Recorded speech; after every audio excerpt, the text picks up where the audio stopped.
오늘 말씀은 창세기 44장 30절부터 45장 8절까지의 말씀이에요. 44장 30절부터 45장 8절까지 우리 한 절씩 교독하겠습니다. 아버지의 생명과 아이의 생명이 서로 하나로 묶여 있거늘 이제 내가 주의 종 우리 아버지에게 돌아갈 때에 아이가 우리와 함께 가지 아니하면 아버지가 아이의 없음을 보고 죽으리니 이같이 되면 종들이 주의 종 우리 아버지가 흰 머리로 슬퍼하며 수월로 내려가게 함이니이다. 주의 종이 내 아버지에게 아이를 담보하기를 내가 이를 아버지께로 데리고 돌아오지 아니하면 영영이 아버지께 죄짐을 지리이다 하였사오니 이제 주의 종으로 그 아이를 대신하여 머물러 있어 내 주의 종이 되게 하시고 그 아이는 그의 형제들과 함께 올려 보내주소. 그 아이가 나와 함께 가지 아니하면 내가 어찌 내 아버지에게로 올라갈 수 있으리까? 두렵건대 제 해가 내 아버지에게 미침을 보리이다. 요셉이 시종하는 자들 앞에서 그 정을 억제하지 못하여 소리질러 모든 사람을 자기에서 물러가게 하고 그 형제들에게 자기를 알리니 그때에 그와 함께한 다른 사람이 없었더라. 요셉이 큰 소리로 우니 애굽 사람에게 들리며 바로의 궁중에 들리더라. 요셉이 그 형들에게 이르되 나는 요셉이라 내 아버지께서 아직 살아 계시니까 형들이 그 앞에서 놀라서 대답하지 못하더라. 요셉이 형들에게 이르되 내게로 가까이 오소서. 그들이 가까이 가니 이르되 나는 당신들의 아우 요셉이니 당신들이 애굽의 판자라. 당신들이 나를 이곳에 팔았다고 해서 근심하지 마소서. 한탄하지 마소서. 하나님이 생명을 구원하시려고 나를 당신들보다 먼저 보내셨나이다. 이 땅에 2년 동안 흉년이 들었으나 아직 5년은 밭갈이도 못하고 추수도 못할지라. 하나님이 큰 구원으로 당신들의 생명을 보존하고 당신들의 후손을 세상에 두시려고 나를 당신들보다 먼저 보내셨나니. 함께 읽겠습니다. 그런즉 나를 이리로 보낸 이는 당신들이 아니요 하나님이시라. 하나님이 나를 바로에게 아버지로 삼으시고 그 온 집의 주로 삼으시며 애굽의 온 땅의 통치자로 삼으셨나이다. 아멘. 오늘 말씀의 제목은 희생을 감수한 사람들이라는 제목으로 함께 은혜를 나누겠습니다. 인사할까요? 우리 옆에 분과 앞뒤 분과 인사하겠습니다. 한 주간 잘 지내셨습니까? 예, 수고 많으셨습니다. 이렇게 서로 격려하고 반갑게 인사했으면 좋겠습니다. 요새 9번째 시간입니다. 이제 한두 번 정도 더 하면 이제 끝날 것 같은데, 여러분 창세기 37장에서 야곱의 가정에 일어난 사건으로부터 야곱과 요셉의 이야기가 시작이 됩니다. 야곱의 편애로 인해서 가정 안에 큰 문제가 생기고 동생 요셉은 형들에 의해 애굽으로 팔려가죠. 그러나 요셉은 애굽의 총리가 되어서 기근으로 고통받는 아버지와 형제들을 구원하는 역할을 하게 됩니다. 상처를 주고받은 가정이 어떻게 회복되는가, 또 요셉은 그 힘든 상황 속에서 어떻게 이렇게 귀한 삶을 살아갈 수 있을까, 사실 이런 이야기로도 충분히 우리가 감동과 교훈을 받지만 사실 하나님께서 이 야곱의 가정 이야기를 통해서 우리에게 말하고자 하는 것은 따로 있죠. 그것은 뭐냐면 하나님께서 어떻게 하나님의 백성들을 구원해 가시는가, 그 구원하는 과정 가운데 하나님은 어떻게 그들을 다루시는가를 우리에게 말씀합니다. 그래서 오늘 우리들은 이 야곱 가정의 이야기를 통해서 오늘을 살아가는 우리를 하나님께서 어떻게 구원하시는지, 구원받은 나를 어떻게 다루어 가시는지를 우리가 동일하게 알 수 있게 되는 것이죠. 여러분, 야곱과 그의 아들들의 특징을 한마디로 말하면 그들은 철저하게 자기들 중심적이었다. 자기 중심적. 그래서 앞에서 잠시 언급했지만 야곱의 편애, 요셉의 교만함, 형들의 질투, 이 두려움은 전부 다 이 자기 중심적으로, 이 자기 사랑으로 나타나는 열매 중에 하나의 모습이었다는 거예요. 그런데 하나님은 그러한 야곱의 가정, 그 망가진 그들을 어떻게 택하시고 또 어떻게 하나님의 자녀로 만들어 가시는지를 우리가 보게 되는 거죠. 그러니까 그 과정 가운데 요셉은 애굽으로 팔려가고 고난을 받고 훈련을 받는 거예요. 요셉의 형들은 어떻게 훈련받고 고난을 받죠? 요셉을 통해서 그들은 정탐꾼이라는 모함도 받고 감옥에 갇히는 그러한 고난을 받게 됩니다. 아버지 야곱은요, 그가 그렇게 사랑했던 요셉을 잃게 되고 그 요셉이 없어진 자리에 또 다른 우상이었던 베냐민도 또 뺏기게 되는 이러한 어려움과 고난의 시간들을 경험하게 되더라는 거예요. 자, 그렇게 보면 보세요. 하나님은 요셉 하나뿐만 아니라 야곱과 요셉과 그의 형들을 구원하시고 다듬어 가실 때마다 저마다 그들에게 어려움이 있었다라는 거예요. 억울함에 어려움, 모함에 어려움, 고난의 시간들, 이것들을 다 통과했다라는 거죠. 그래서 여러분, 히브리서 기자는 우리들에게 하나님께서 하나님 백성들에게 주는 이 어려움들을 이렇게 표현합니다. 히브리서 12장 6절 말씀 함께 읽어보겠습니다. 시작. 주께서 그 사랑하시는 자를 징계하시고 그가 받아들이시는 아들마다 채찍질하십니다 하였느니라. 이 말씀에 따르면 야곱의 가정, 그 구성원들이 받는 그 채찍질은 아픔이었지만 그 왜 하나님 그들에게 채찍질을 하시는 거예요? 그들을 사랑하시기 때문에. 그죠? 하나님의 자녀로 다듬어 가시기 위해서 그들에게 징계를 허락하시는. 그래서 하나님의 징계, 하나님의 채찍질은 목적이 있습니다. 히브리서 12장 11절. 무릇 징계가 당시에는 즐거워 보이지 않고 슬퍼 보이나 후에 그로 말미암아 연단받은 자들은 의와 평강의 열매를 맺느니라. 그러니까 징계의 목적이 뭐냐? 열매를 맺게 하신다라는 거죠. 여러분, 그런 의미에서 오늘 야곱의 아들들은 또 다른 어려움을 경험합니다. 또 다른 징계를 경험하죠. 그 시간들을 통해서 그들은 또 성숙해 가고요, 또 하나님이 원하시는 열매를 맺어가게 되는 거예요. 그 내용이 오늘 창세기 44장 1절에서 4절까지 나옵니다. 한 절씩 교독할게요. 교독해서 읽어보겠습니다. 요셉이 그의 집 청지기에게 명하여 이르되 양식을 각자의 자루에 운반할 수 있을 만큼 채우고 각자의 돈을 그 자루에 넣고 또 내 잔 곧 은잔을 그 청년의 자루 아귀에 넣고 그 양식값 돈도 함께 넣으라 하매 그가 요셉의 명령대로 하고 아침이 밝을 때에 사람들과 그들의 나귀들을 보내니라. 그들이 성읍에 나가 멀리 나가기 전에 요셉이 청지에게 이르되 너희가 어찌하여 선을 악으로 갚느냐. 자, 우리가 읽은 내용이 어떠한 내용인가 하면 우리 지난주에 야곱이 드디어 베냐민을 애굽으로 보내기로 결정하죠. 그렇게 베냐민과 함께 애굽으로 온 요셉의 형들이 드디어 요셉을 만납니다. 모든 형제가 모인 거죠. 그런데 여전히 요셉은 자신의 정체를 드러내지 않아요. 요셉은요, 베냐민과 형들을 잘 대접을 하고 그들이 가져온 자루에다가 곡식을 가득 채워서 고향으로 돌려보냅니다. 그런데 그냥 돌려보내는 게 아니에요. 요셉은 특별한 일을 준비하고 있었어요.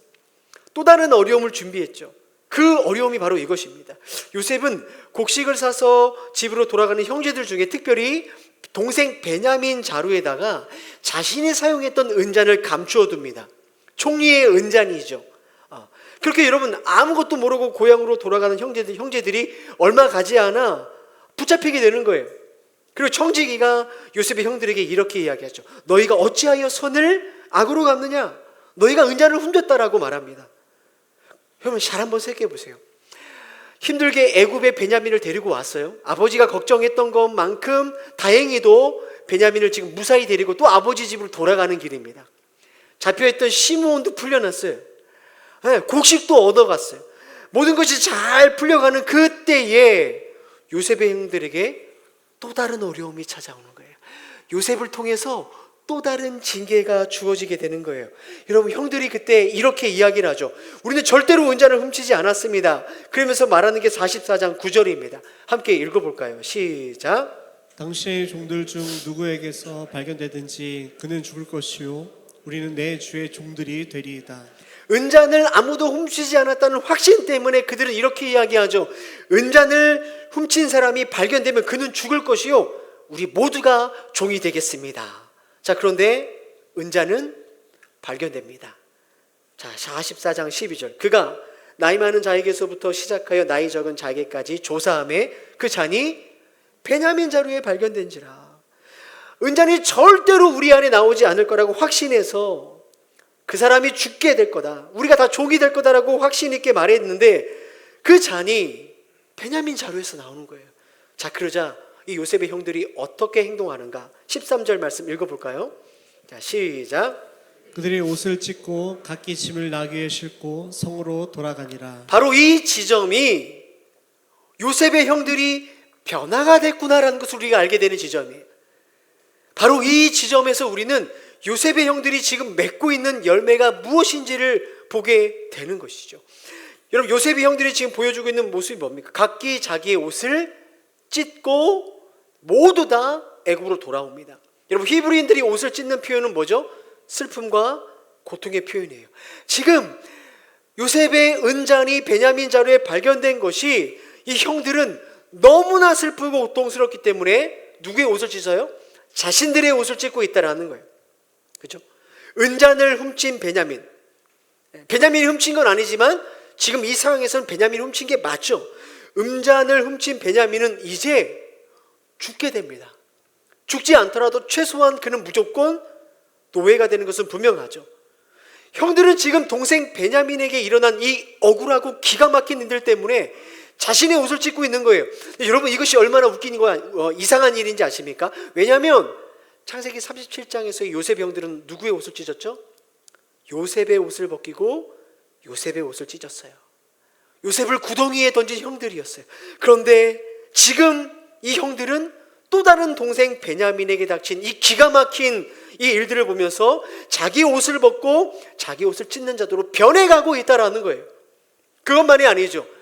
요셉의 옷을 벗기고 찢는 것뿐만 아니라 그들은 요셉을 애굽의 종으로 팔아버립니다. 그런데 오늘 요셉의 형들은 어떻습니까? 44장 10절 한번 읽어볼까요? 자, 읽겠습니다. 시작. 그가 이르되 그러면 너희의 말과 같이 하리라. 그것이 누구에게서든지 발견되면 그는 내게 종이 될 것이요 너희는 죄가 없으리라. 청지기가 말하죠. 야, 너네 다 종이 될 필요 없다. 은잔이 발견된 그 사람만 종이 되고 너희들은 죄가 없다라고 말했음에도 불구하고 형들은 요셉의 은잔을 훔친 베냐민과 함께 애굽으로 돌아옵니다. 예전에는 요셉만 종으로 팔았는데 형들은 베냐민만 종이 되는 게 아니라 함께 종이 되겠다라고 그들과 함께 요셉으로 돌아오게 됐다라는 거예요. 그 형들의 변화된 마음을 유다의 말을 통해서 다시 한번 확인할 수 있어요. 44장 16절 말씀 다시 한번 함께 읽어보겠습니다. 시작. 유다가 말하되 우리가 내 주께 무슨 말을 하오리까? 무슨 설명을 하오리까? 우리가 어떻게 우리의 정직함을 나타내리까? 하나님이 종들의 죄악을 찾아내셨으니 우리와 이 잔이 발견된 자가 다 내 주의 노예가 되겠나이다. 성도님들, 지금 너무나 순탄하게 가는 이 고향으로 가는 길이 베냐민 자루에서 은잔이 발견됐기 때문에 모든 일정이 틀어져 버렸어요. 베냐민 때문에 틀어져 버렸어요. 베냐민 때문에 내 아내와 내 자녀들은 더 오래 굶주려야 됩니다. 1시간 빨리 가야 되는데 베냐민 때문에 가던 길을 멈췄고요. 아니요, 베냐민 때문에 왔던 길을 돌아가야 했습니다. 이 모든 일은 은잔을 훔친 베냐민 잘못이 형들의 잘못은 아니라는 거죠. 자, 그러나 형들은 베냐민의 죄를 뭐라고 말해요? 반복해서 말하죠. 우리를 이야기합니다. 베냐민의 죄를 우리의 죄라고 이야기해요. 자기들과 베냐민을 하나로 묶습니다. 함께 책임지려고 하는 거죠. 이것이 바로 지금 요셉의 형들이 맺어가고 있는 열매의 모습이라는 것입니다. 요셉이 왜 형들에게 어려움을 줄까요? 왜 징계를 주고 있을까요? 그것은 바로 너희들에게 피해를 준 그 동생을, 베냐민을 어떻게 다루는지를 요셉은 확인하고 싶었던 거예요. 요셉은 형들에게 준 그 시험이 요셉의 형들은 그것을 통과합니다. 사실은 요셉을 통해서 하나님께서 요셉의 형들에게 주신 시험을 그들이 통과해 가면서 성장해 가고 있는 것을 오늘 우리가 알 수 있게 되죠. 여러분, 지나간 긴 시간 동안에 그 야곱 가정 안에 깊이 뿌리 내렸던 그 자기 사랑이라는 그 우상들이 지금 무너져 가고 있는 것을 우리에게 보여주죠.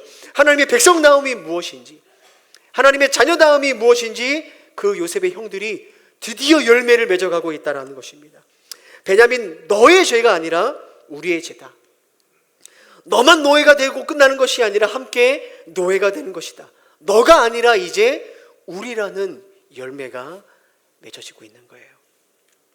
사랑하는 성도님들, 우리가 살아가다 보면 베냐민 같은 사람을 만날 때가 있어요. 그렇죠?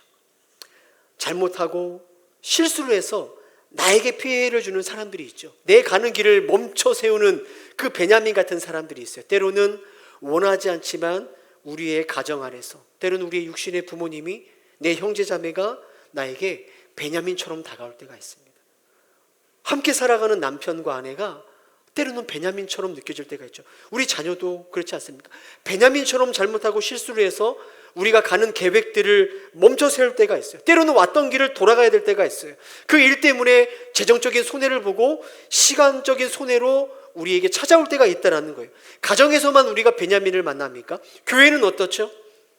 저와 같은 목회자들이, 또는 교회를 섬기는 많은 직분자들이 잘못을 해서, 실수를 해서 교회가 가는 길을 멈출 때가 있습니다. 물론 우리 안에 많은 사람, 누구나 다 베냐민처럼 실수를 하죠. 신앙이 약한 자들, 어린아이 같은 자들이 실수를 하죠. 그러나 여러분 기억하십시오. 교회를 멈추는 실수는 초신자들이 하지 않아요. 대부분 목회자들이나 중직자들이 실수를 하죠. 오늘 말씀에 적용해 보면 이 요셉의 은잔이 목회자의 자루에서 발견되고 교회를 섬기는 직분자에서 발견될 때가 있는 거예요. 교회가 잘 나가다가 덜컥 멈춰섭니다. 많은 경우에 사람들이 시험에 듭니다. 교회를 떠나죠. 재정적으로, 시간적으로 허비될 때가 있습니다. 그때 우리는 어떻게 행동해야 될까요? 그 베냐민을 만날 때, 오늘 요셉의 형들 통해서 하나님께서 우리에게 지금 말씀하고 보여주고 있는 거 아닙니까? 세상은 은잔이 발견된 베냐민만 끌려가고 베냐민만 죽고 베냐민만 종이 되면 됩니다. 그럼 문제가 해결되죠. 베냐민 한 사람 때문에 모든 사람이 손해를 보고 가던 길을 멈추고 다시 애굽으로 돌아갈 필요는 없는 거죠. 그게 세상이 말하는 정의입니다. 그런데 하나님 오늘 하나님의 백성된 우리에게, 교회에게, 당신의 자녀들에게 어떠한 모습을 요구할까요? 베냐민을 만날 때 가던 길을 멈추라고 우리에게 말씀하는 거예요. 베냐민과 함께 그 아픔과 상처의 자리에 서 있어 주라고 말씀합니다.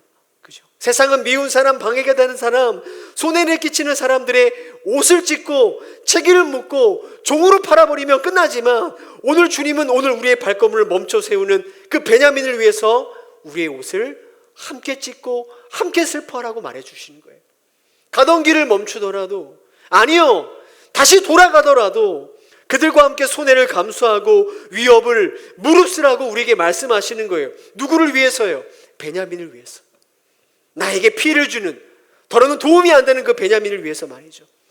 로마의 역사를 보면 AD 249년에서 251년 사이에 로마에 큰 역병이 돌았습니다. 오늘날로 말하면 천연두와 홍역이죠. 지금이야 치료제가 있고 면역력이 생겨서 큰 위험이 되지 않지만 역사에 보니까 하루에 5,000명씩 죽었다고 합니다. 알렉산드리아는 큰 도시에는 인구의 3분의 2가 이 역병으로 죽었어요. 근데 여러분, 특이한 점은 이 역병을 지나면서 당시에 박해를 받고 있던 이 기독교의 인구가 갑작스럽게 증가했다고 합니다. 이유가 있어요. 왜냐하면 이 역병이 생겼을 때 수많은 이교들을 믿는 사람들, 이교도들을 믿는 사람들, 또 로마의 당국자들은 역병이 생기면 가장 먼저 뭘 했냐면 그들을 격리시켜 버렸어요. 그리고 그 자리에서 최대한 멀리 떠났다고 합니다. 근데 유독 기독교인들은, 박해를 받고 있던 기독교인들은 오히려 병에 걸린 사람들 그 안으로 돌아가서 그들을 돌봤다라는 거예요. 그들은 가족을 돌봤고요, 교인을 돌봤고요, 그리고 자기들을 박해하는 이교도들과 로마 군인들까지 다 돌봤다라는 거예요. 그래서 여러분, 이 역병을 지나면서 크게 두 가지 특징이 있었는데, 첫 번째는 그들이 돌보고 간호한 지역의 사망률이 현격하게 감소되었다고 합니다. 왜냐하면 모든 치료가 중단되었을 그 상태에서도 이 기독교인들이 물과 음식을 제공하는 그것만으로도 자연적으로 악화되지 않고 회복할 수 있는 사람들이 많이 생겼다는 거죠. 두 번째는 이 기독교의 희생정신을 목격한 이교도들과 수많은 사람들이 그때부터 기독교로 회심했다고 합니다. 그래서 미국의 사회학자 로드니 스타크는 이렇게 말을 했어요. 역병을 통과하면서 병자들을 대하는 기독교인들을 통해 이방 종교는 쇠퇴하고 기독교의 부흥의 기초를 놓았다라고 평가를 합니다. 바로 이때 생겨난 말이 파라볼로나이에요. 파라볼로나이. 이게 헬라어인데 뜻이 뭐냐면 위험을 무릅쓰는 자들이란 뜻이에요. 오늘 설교의 제목이죠. 위험을 무릅쓰는 자들.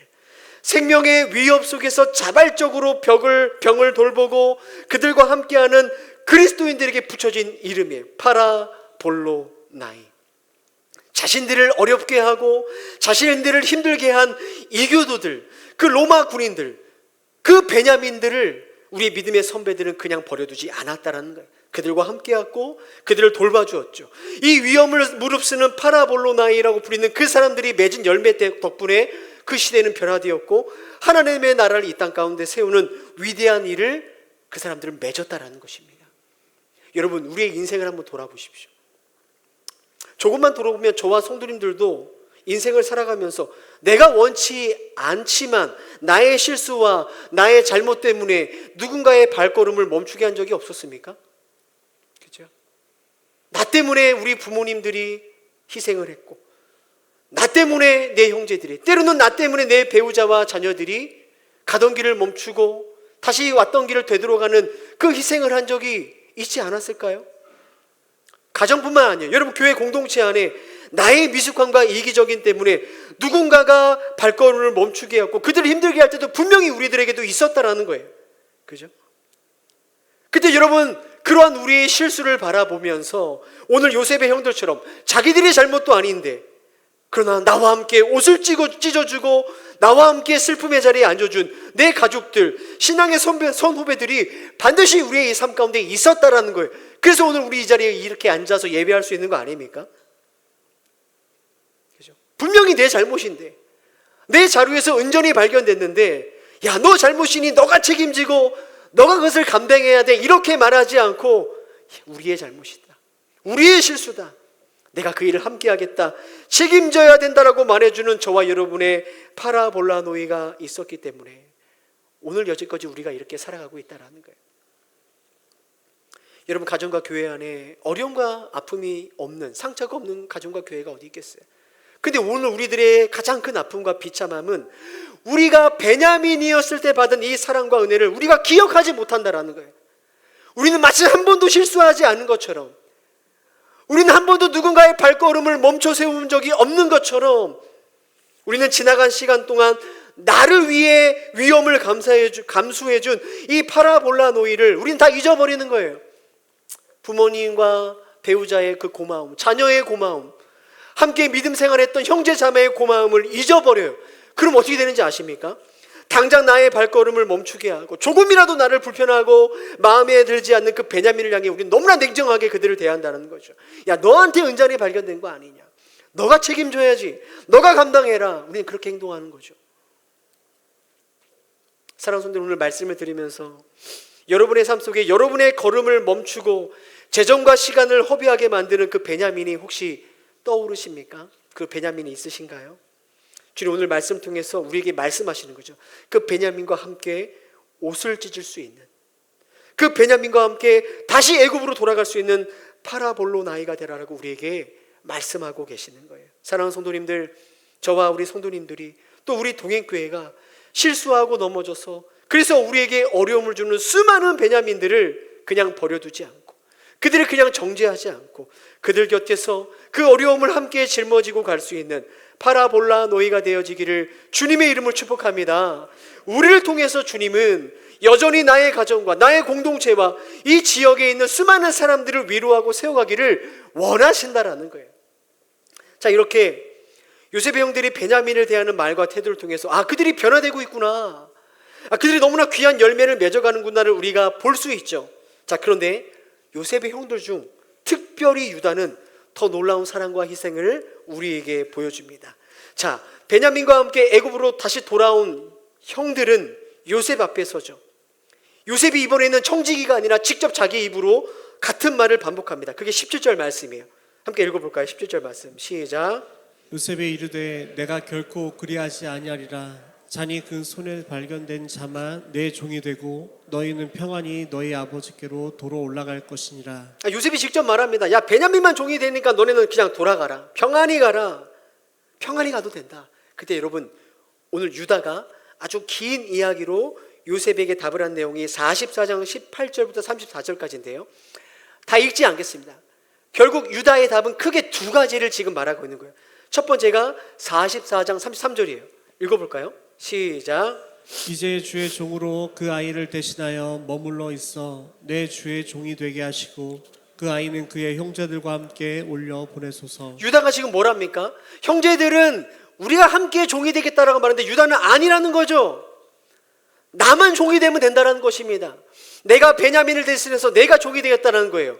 자기가 베냐민이 되겠다는 것입니다. 자기가 대신 죽겠다는 거예요. 유다가 지금 그 얘기를 하고 있고요. 두 번째는 이 이야기를 합니다. 30절에서 31절 말씀 함께 읽어보겠습니다. 시작. 아버지의 생명과 아이의 생명이 서로 하나로 묶여 있거늘 이제 내가 주의 종 우리 아버지에게 돌아갈 때에 아이가 우리와 함께 가지 아니하면 아버지가 아이의 없음을 보고 죽으리니 이같이 되면 종들이 주의 종 우리 아버지가 흰 머리로 슬퍼하며 스올로 내려가게 함이니이다. 유다가 지금 요셉에게 뭘 이야기합니까? 베냐민을 잃게 되면 우리 아버지가 슬퍼합니다. 우리 아버지는 죽습니다. 우리 아버지는 다시 한번 요셉을 잃을 때처럼 또 지옥과 같은 삶을 살게 될 것입니다. 그러니 이제는 내가 아버지 대신에 내가 슬퍼하겠습니다. 내가 아버지 대신에 다시 내가 지옥과 같은 삶을 내가 살겠습니다를 이 말을 지금 요셉에게 하고 있는 거죠.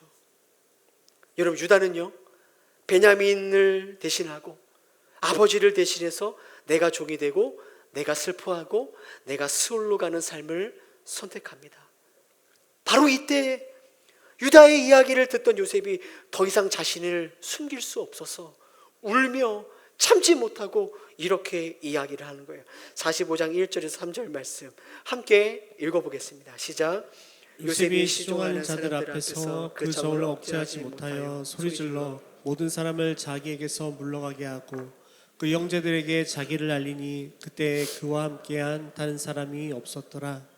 요셉이 큰 소리로 우니 애굽 사람에게 들리며 바로의 궁중에 들리더라.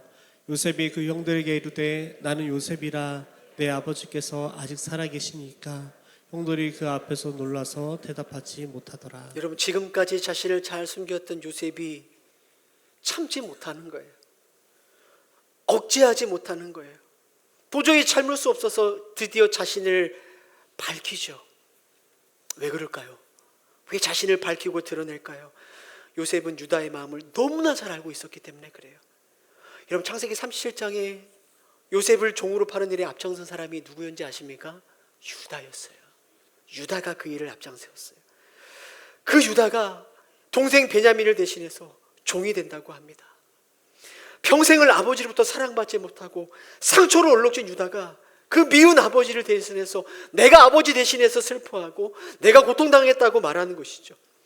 이러한 유다의 선택이 얼마나 힘든 것인지, 얼마나 어려운 것인지 누가 아는 거예요? 요셉이 아는 거예요. 요셉이 그것을 알기에 자신을 더 이상 숨기지 못하고 드러내고 눈물을 흘리며 유다의 모습에 지금 감동받고 있는 거죠. 여러분, 이러한 요셉의 모습을 통해서 오늘 저와 여러분을 바라보시는 주님의 마음을 우리는 보게 됩니다. 여러분, 우리도요 예수 믿기 때문에 때로는 우리의 마음과 생각과 달리 유다처럼 선한 일을 하고자 할 때, 우리가 다른 사람을 위한 그 귀한 선택을 할 때 자신을 숨기지 못하고 드러내시고 우리로 인해 주님은 감동받으신다라는 거예요. 왜 그럴까요? 왜 감동받으실까요? 아, 저놈이 원래부터 착했는데 착한 일 하는구나. 아니요, 우리도 유다처럼 얼마나 이기적이고 못된 존재를 주님이 잘 아신다라는 거예요. 우리도 유다처럼 상처가 많아요. 우리도 유다처럼 결핍이 많아요. 우리도 유다처럼 너무나 부족한 게 많죠. 그럼에도 불구하고 그런 우리가 누군가의 상처를 위로한다고 할 때, 누군가의 잘못을 함께 지고 간다고 할 때, 이 선택을 할 때 예수님이 우리의 마음을 아는 거죠. 너가 얼마나 힘든 선택을 하고 있는지, 너가 얼마나 많은 고민을 하고 이 선택을 하고 있는지, 이 선택을 하면서도 너가 얼마나 두렵고 아프고 있는지를 주님이 아시는 거죠. 여러분, 예수 믿고 살아갈 때 우리의 섬김과 희생을 세상은 몰라줍니다. 사람은 몰라줘요. 때로는 가장 가까운 우리의 가족들도 몰라줄 때가 있어요. 함께 예수 믿는 우리가 서로의 희생을 몰라줄 때도 있어요. 그럴 때 여러분, 과연 우리가 이렇게 희생하는 게 맞나? 내가 손해보는 게 맞나? 그런 회의감이 들지 않습니까? 여러분, 그럴 때마다 그걸 기억하십시오. 주님은 여러분의 선택과 마음을 알고 계신다라는 거예요. 내가 나를 이해하는 것보다 주님이 나를 더 깊이 이해하시는 거죠. 너희들이 어떠한 마음으로 이 희생을 선택하는지, 어떠한 마음으로 이 섬김을 하고 있는지 주님은 우리의 마음을 분명하게 알고 계시네요. 그리고 우리를 보시고 감동하시고 우리에게 주님을 나타내시고 위로해 주시는 주님으로 우리에게 찾아오시는 거죠. 사랑하는 성도님들, 주님이 아십니다. 주님이 유다같이 살고자 하는 우리의 삶을 아시고 인정해 주시고 칭찬해 주세요. 그러면 됐죠. 사람이 몰라서 섭섭할 수 있지만 주님이 아시면 그것은 우리에게 충분한 거 아니겠습니까? 마지막으로 여러분, 이 요셉의 형들이 요셉 앞에 서 있는 이 모습을 통해서 우리는요, 마지막 때에 우리가 주님 앞에 섰을 때 우리가 경험하는 것을 요셉의 형들을 통해서 보게 됩니다. 자, 45장 4절 말씀 함께 읽어보겠습니다. 시작. 요셉이 형들에게 이르되 내게로 가까이 오소서. 그들이 가까이 가니 이르되 나는 당신들의 아우 요셉이니 당신들이 애굽에 판 자라. 자, 요셉이 자신이 형들에게 나타내죠. 내가 요셉이다. 형들이 요셉에게 가까이 갔을 때 요셉은 정확하게 형들의 잘못과 죄를 이야기합니다. 그죠? 당신들이 애굽의 판자라. 여러분, 그 순간 자신들의 죄가 다 들통나게 되죠. 형들이 얼마나 당황했을까요? 얼마나 두렵고 무서웠겠습니까? 그 두렵고 무서워하는 형들을 향해 요셉은 이렇게 이야기합니다. 5절 말씀, 당신들이 나를 이곳에 팔았다고 해서 근심하지 마소서. 한탄하지 마소서. 하나님이 생명을 구원하시려고 나를 당신들보다 먼저 보내셨나이다. 요셉이 말하는 게 뭐죠? 당신들이 죄를 지은 건 맞다. 당신이 분명히 나를 판 것은 맞다. 그러나 이 모든 일은 하나님께서 당신들을 사랑하시고 구원하시기 위해 하신 일이다. 여러분, 오늘 이 요셉과 요셉의 형들을 통해서 오늘 우리들의 앞날을 보게 됩니다. 여러분, 오늘 반드시 우리는 주님 앞에 설 날이 있을 거예요. 주님의 얼굴을 보게 되는 날이 있을 겁니다. 그때 여러분, 요셉 앞에서 형들의 죄가 남김없이 폭로된 것처럼 저와 여러분의 죄는 주님 앞에서 낱낱이 폭로가 될 것입니다. 그때 여러분, 우리는 우리의 죄 때문에 두려울 수밖에 없게 되겠죠. 왜냐하면 요셉의 형들처럼 우리는 우리의 죄 때문에 예수를 팔아버렸기 때문에 그렇습니다.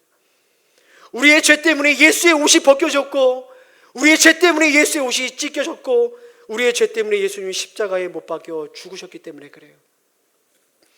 주님 앞에서 숨겨왔던 모든 죄가 낱낱이 드러날 때 우리는 두려워 떨게 될 것입니다. 그러나 두려워 떨 때 주님은 오늘 우리들에게 이렇게 말씀해 주실 거예요. 요셉이 형들에게 말한 것처럼 당신들이 나를 이곳에 팔았다고 해서 근심하지 마소서. 한탄하지 마소서. 하나님의 생명을 구원하시려고 나를 당신들보다 먼저 보내셨나이다. 사랑하는 성도들, 오늘 그 십자가 복음이 오늘 저와 여러분에게 이렇게 말씀하는 거예요. 너희들의 죄가 얼마나 끔찍한지, 나의 죄 때문에 하나님의 아들 예수님을 십자가에 죽게 만들었는지 복음은 우리에게 그것을 증거할 겁니다. 그리고 동시에 그 십자가 복음 우리에게 이렇게 말하죠. 그러나 두려워하지 말아라. 염려하지 말아라. 내가 너를 사랑하고 너를 구원하기 위해 내 아들 예수를 이 땅에 보냈다. 너희들을 용서하고 너희들을 내 자녀 삼기기 위해 예수를 십자가에 죽였다. 그 십자가 복음이 바로 이 사실을 저와 여러분에게 말씀하고 있는 거죠. 그 십자가 앞에서 우리는 내가 생각하는 것보다 내가 얼마나 더 큰 죄인인지를 깨닫는 것과 동시에 내가 생각하는 것보다 내가 얼마나 놀라운 사랑을 받고 있는지를 우리는 십자가를 통해서 배우게 되는 것이죠. 또한 요셉의 형들과 유다는 자신들의 잘못을 깨닫고 회개할 때, 요셉 앞에서 회개할 때 요셉이 자신을 드러내며 그들을 용서하고 그들을 구원하죠. 마찬가지입니다. 여러분, 요셉의 형들처럼 우리의 죄를 주님 앞에 정직하게 고백하고 회개할 이유가 바로 여기 있는 거예요. 여러분, 우리의 죄를 숨기면 주님은 당신의 얼굴을 우리에게 감추십니다. 그러나 우리가 우리의 죄를 주님 앞에 고백하며 나아갈 때, 회개할 때 그분은 당신을 보이시고 용서와 은혜를 우리에게 허락해 주신다라는 거죠. 사랑하는 성도님들, 하나님께서 저와 여러분의 삶 속에 하나님의 자녀다운 그 열매를 맺어가기 위해 오늘 여러분 곁에 두신 베냐민이 있을 거예요. 그 베냐민, 여러분을 힘들게 하고 상처를 준 야고가 같은 사람들이 있을 겁니다. 여러분, 그들 어떻게 대해야 될까요? 그들을 품어주고 용서하고 그들의 짐을 함께 짊어줘야 된다는 거예요. 왜냐? 그 일을 위해서, 그 열매를 맺게 하기 위해서 하나님은 저와 여러분의 삶 속에 그 베냐민과 그 야곱을 두셨기 때문에 그래요. 사랑하는 성도님들, 그러나 과연 우리가 그들을 품어줄 수 있겠습니까? 우리에게 그런 힘이 있습니까? 우리가 얼마나 상처가 많은데요. 우리가 얼마나 이기적인데요. 우리는 조금만 손해를 보고 조금만 자존심 상해도 그것을 견디지 못한 우리가 어떻게 그들을 품어주고 어떻게 그들의 질무에 함께 짊어질 수 있을까요? 형들 때문에 애굽의 종이 되고 죄수가 되고 이 모든 고통을 통과했음에도 형들의 죄를 용서하고 그들을 사랑하를 받아준 이 요셉보다 더 완전한 요셉이신 예수님이 저와 여러분 위해 더 놀라운 일을 행하셨기 때문에 그렇습니다. 주님은 저와 여러분의 죄로 인해 버려주셨고 고통을 당하셨고 철저하게 종이 되어 십자가에 죽으셨죠. 그 주님이 오늘 우리들에게 이렇게 말씀하십니다. 두려워하지 말아라. 염려하지 말아라. 아버지께서 너희를 사랑하신다. 그 완전하신 요셉이 저와 여러분을 위로하시기 때문에, 우리를 받아주시기 때문에 우리는 더 나은 요셉처럼 살아갈 수 있게 된다는 거죠. 또한 여러분, 마땅히 나의 죄 때문에 내가 책임지고 내가 종이 되고 내가 죽어야 되는 베냐민 같은 나의 삶 속에 유다처럼 주님은 나와 함께 그 길을 걸어가시고 나를 대신해서 기꺼이 종이 되신 오늘 유다보다 더 완전한 유다 되시는 예수님께서 저와 여러분에게 함께하고 계신다는 거예요. 그 예수님께서 저와 여러분이 어떤 일을 행하셨는지를 기억한다면, 그분의 은혜를 우리가 믿고 받아들인다면 오늘 우리는 요셉처럼 또 유다처럼 살아갈 수 있게 된다는 것이죠. 여러분, 그 예수 그리스도의 복음이 저와 여러분을 새롭게 하십니다. 그 예수 그리스도의 십자가가 나로 하여금 용서할 수 있는 삶, 책임질 수 있는 삶, 기꺼이 위험을 무릅쓸 수 있는 그 삶을 살 수 있도록 우리에게 능력을 주십니다. 여러분, 복음 앞으로 나오십시오. 예수 그리스도께 나오십시오. 그분이 우리를 열매 맺게 하실 것입니다. 우리 함께 말씀 생각하며 찬양하겠습니다.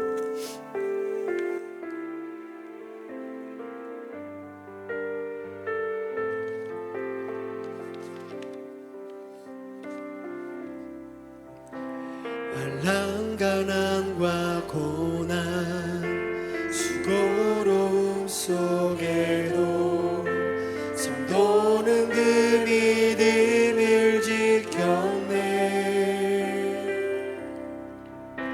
주를 섬기는 일에 자신을 다 드리며 진리의 말씀과 성령으로 그 길을 걸었네. 환난과 가난 고난, 환난 가난과 고난 수고로움 속에도 성도는 그 믿음을 지켰네. 주를 섬기는 일에 자신을 다 드리며 진리의 말씀과 성령으로 그 길을 걸었네. 그리스도 예수 안에서, 그리스도 안에서 새롭게 하시고 그리스도로 인하여 자유케 되었네. 우리는 무명하나 유명한 자요. 죽음의 위기 속에도 참 생명 가졌고 근심하나 기뻐하며 하나 다른 일을 부욕해 하는 자. 우리는 무명하나 유명한 자요. 우리는 무명하나 유명한 자요. 죽음의 위기 속에도 참 생명 가졌고 근심하나 기뻐하며 하나 다른 일을 부요케. 우리 다시 한번 믿음으로 고백합니다. 우리는 무명하나 유명한 자요. 죽음의 위기 속에도 참 생명 가졌고 근심 하나 기뻐하며 하나하는 일을 부요케 하는 자로. 모든 것 가진 자로다. 모든 것 가진 자로다. 우리 이 시간 함께 기도하겠습니다. 사랑하는 성도님들, 오늘 여러분의 인생의 발걸음을 멈추게 하는 그 베냐민이 있으실 거예요. 그 사람을 생각하면 상처를 준 것밖에 생각나지 않는 야곱과 같은 사람이 있을 겁니다. 여러분, 우리의 힘과 능력으로 이들을 용서하고 이들을 섬기고 이들의 아픔을 함께 짊어질 수 없어요. 그래서 오늘 우리에게는 주님의 은혜가 필요합니다. 나 같은 죄인을 용서할 뿐만 아니라 실수 많은 나에게 두려워하지 말아라, 염려하지 말아라. 하나님이 너희를 사랑하신다. 오늘 나를 위로하시는 그 완전한 요셉 되시는 그 주님의 은혜가 필요한 거예요. 나 같은 죄인을 버리지 않으시고 나를 대신하여 종이 되시며 나를 대신하여 기꺼이 죽으신 그 완전한 유다가 우리에게 필요합니다. 이 시간 기도할 때 주님, 그 주님의 은혜를 깊이 깨닫고 누릴 수 있도록 도와주셔서 나의 걸음을 멈춰 세우는 그 베냐민, 나에게 상처를 준 그 야곱을 버리지 않고 그들을 주님의 사랑으로 품어내고 받아줄 수 있는 그러한 삶의 열매가 나에게 맺어질 수 있도록 도와주십시오. 우리 동행교회가 연약함으로 두려워하는 수많은 베냐민을 위로하고 그들과 함께하는 동행교회가 될 수 있도록 이 시간 함께 말씀을 생각하며 주님 앞에 우리의 마음을 드리며 기도하며 나아가겠습니다. 함께 기도합니다. 주님 그렇습니다. 우리도 상처가 너무나 많습니다. 우리도 너무나 아픕니다. 내 삶의 짐을 지고 가기도 너무나 힘든데 주님이 어떻게 우리가 다른 사람의 짐을 지고 그들을 어떻게 용서하고 용납할 수 있겠습니까? 나에게 상처를 준 베냐민, 나에게 아픔을 준 그 야곱 같은 사람을 어떻게 그들의 짐을 우리가 대신 짊어지고 갈 수 있겠습니까? 그러나 오늘 주님 우리에게 말씀하십니다. 내가 너를 용서한 것처럼, 내가 너의 짐을 대신 지고 난 것처럼, 내가 너를 대신하여 종이 된 것처럼, 너를 대신하여 너를 위해 죽은 것처럼, 그리고 두려워하는 너희에게 두려워하지 말아라, 염려하지 말아라, 아버지가 너희를 사랑한다라고 말씀한 것처럼 너희들도 그렇게 할 수 있다라고 오늘 우리에게 말씀하십니다. 주님, 그래서 오늘 우리에게 은혜가 필요합니다. 다시금 십자가의 사랑이 필요합니다. 설명할 수 없고 말할 수 없는 그 아버지의 그 은혜가 우리의 이 비참한 마음을 덮고 상처받은 마음을 덮을 수 있는 그 아버지의 은혜가 오늘 우리에게 필요함을 고백합니다. 주님, 그 은혜를 우리에게 덮어주셔서 하나님, 우리에게 상처를 주는 베냐민에게 그 유다를 그렇게 내버려두는 삶이 아니라 그들과 함께 믿음의 길을 걸어가며 그들을 위로하며 그들의 상처를 품어낼 수 있는 그 열매가 나의 삶 가운데 맺어질 수 있도록 도와주옵소서. 우리 사랑하는 동행교회가 지금도 이 세상을 살아가는, 두려워하는, 외면당하는 수많은 베냐민을 위로하고 그들과 함께 같이 걸음을 걸을 수 있는 그런 교회가 될 수 있도록, 섬기는 교회가 될 수 있도록 우리 교회를 사용하여 주옵소서. 그래야 우리의 가정이 회복되어지고 공동체가 회복되어지고 동행교회가 세워진 이 땅이 회복되어질 수 있도록 우리를 사용하여 주시옵소서. 살아계신 주님, 자격 없는 우리를 다시 한번 예배의 자리로 불러주시고 두려워하고 염려할 수밖에 없는 우리를 향하여 두려워하지 말라, 염려하지 말라, 내가 너를 사랑한다라고 말씀해 주셔서 감사합니다. 세상 가운데 낙심되고 상처받고 고단한 우리의 몸과 마음을 이 시간 주님 앞에 올려드리오니 주님의 은혜로 다시 한번 우리를 새롭게 하여 주옵소서. 주님, 너무나 많은 사랑과 은혜를 끊임없이 받았음에도 불구하고 우리는 나의 걸음을 멈춰 세우는 베냐민 같은 사람, 나에게 상처를 준 야곱 같은 사람을 용납하지 못하고 그들을 미워하며 살아왔습니다. 돌아보면 내가 가족으로부터 또 교회 공동체로부터 끊임없이 배려와 용납의 은혜를 받았지만 우리는 그것을 잊은 채 실수하고 넘어진 베냐민을 향해 손가락질을 하고 그들을 버리며 살았던 우리의 연약함들을 이 시간 고백합니다. 우리의 죄를 용서하여 주시옵소서. 사랑을 그렇게 듣고 배우고 말하지만 그 어떤 사랑의 열매를 맺지 못하는 이기적인 우리의 모습을 주님 회개하오니 우리의 메마른 심령 가운데 주의 사랑과 은혜를 부어주셔서 우리 주위의 베냐민과 야곱을 넉넉하게 사랑하고 섬기는 열매가 맺어지게 하여 주옵소서. 세상은 기억하지 못하지만 오늘 주님께서 나의 이름을 기억하는 유명한 자로 살아가게 하시고 삶의 고난과 위기 속에서도 근심할 수밖에 없지만 주님 안에서 기뻐하는 자로, 때로는 가난할지라도 다른 이들을 섬기고 부욕케 하는 삶을 살아갈 수 있도록 우리를 충만케 하여 주시옵소서.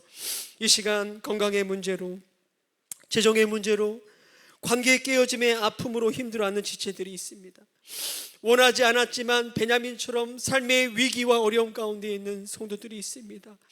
살아계신 주님, 완전한 유다처럼 그들과 함께하여 주시고 요셉처럼 그들을 위로하여 주시옵소서. 동행교회가 이렇게 힘든 지체들과 함께 짐을 나누고 함께 걸어갈 수 있는 공동체가 될 수 있도록 우리를 인도하여 주옵소서. 어려운 시간들을 살아가면서도 우리의 마음과 믿음의 고백으로 이 시간 주님 앞에 올려드리는 11조와 감사원금과 성경금을 주님 받아주시고 우리의 헌신을 주님 기억하여 주시고 우리를 위로하여 주시고 헌금이 사용되는 것마다 주님의 사랑과 위로가 나타나게 하여 주옵소서. 이제는 우리 구주 예수 그리스도의 크신 은혜와 하나님의 변함없는 사랑하심과 성령의 함께 하심이 주님의 은혜와 사랑을 다시 한번 깊이 깨닫고 누림으로 그 사랑을 힘입어 내 곁에 두신 베냐민을, 그 야곱을 넉넉히 용납하고 그들과 함께 하기로 결단하는 모든 동행교회 성도들과 그 가정과 자녀와 교회 위에 이제로부터 영원토록 함께 계실지어다. 아멘.